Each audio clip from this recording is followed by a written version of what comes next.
Good morning, Najla. Good morning, Nora. Ahlan. How are I'm you? good. I'm so happy to talk to you.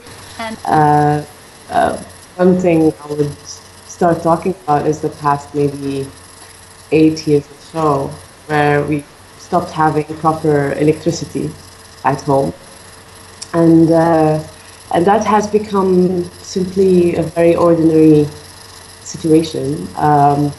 We've been living with 8 hour on, 8 hour off electricity for many years now.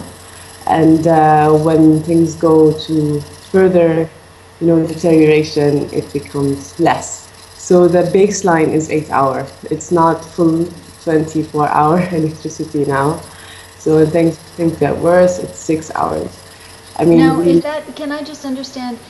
8 hours, each area has 8 hours, so your electricity might be off and someone else's electricity would be on. It's like rolling power outages, but you would know your schedule because you're every 8 hours. For example, now, like these couple of days, we're hearing rumors that electricity schedule may go back to 6 hours, and that was few months ago, and it was terrible. I know it's like we're living on 8 hours, but for some reason, 2 hours really make a difference.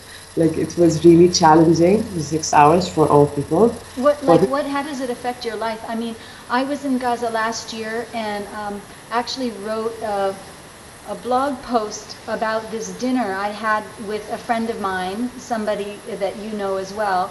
And we were just having dinner, and then it slowly got darker and darker, and we were just eating dinner in the dark, and they just kept eating, and it was so normal for them. And I was almost embarrassed. I didn't know why didn't they turn on the light, but of course there was no power. So we continued the dinner in the dark, and then we cleaned the table in the dark and washed the dishes in the dark. It was a very powerful experience for me.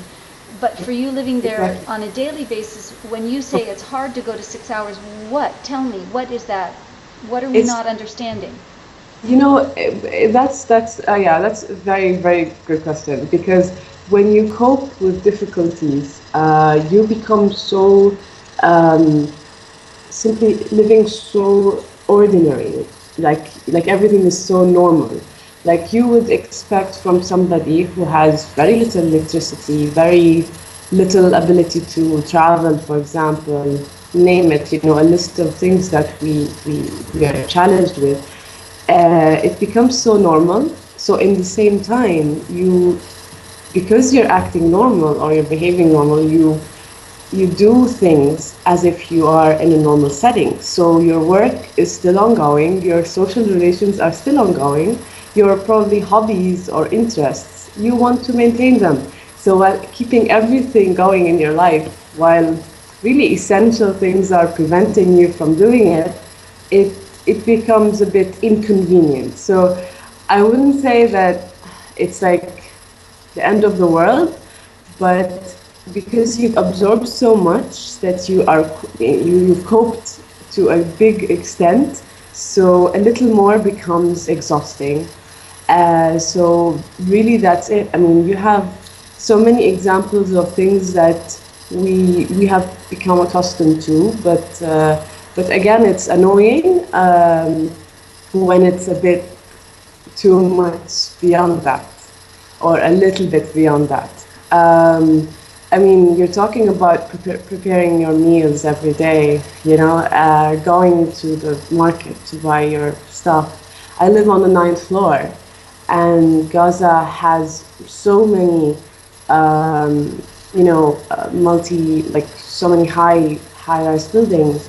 I mean, not compared to what the US has, but like 15th floor and 10th floor are quite common. You saw in Gaza there's so many buildings, and they do need elevators, and simply going through the elevator story every day, that's really an everyday story. So you have issues between your neighbors about paying extra money to bring extra fuel, and who needs what, and who needs more electricity, who needs more time on the elevator, who is maybe somebody sick, somebody doesn't need it, who doesn't want to pay. All these things, these little things. Arranging for a dinner or lunch for people. You have some people who are simply wouldn't be, I mean, it wouldn't be appropriate to ask them to go up the nine floors without an elevator. So you would really coordinate. So now I know that my parents have the same schedule as I am. I know that another friend or two in the neighborhood, they have the opposite schedule. So we are aware of the schedule, which changes every long time, like every maybe 6 months, or you're depending on how things go. So yeah, you would simply arrange for that, gatherings and everything, going to work, going to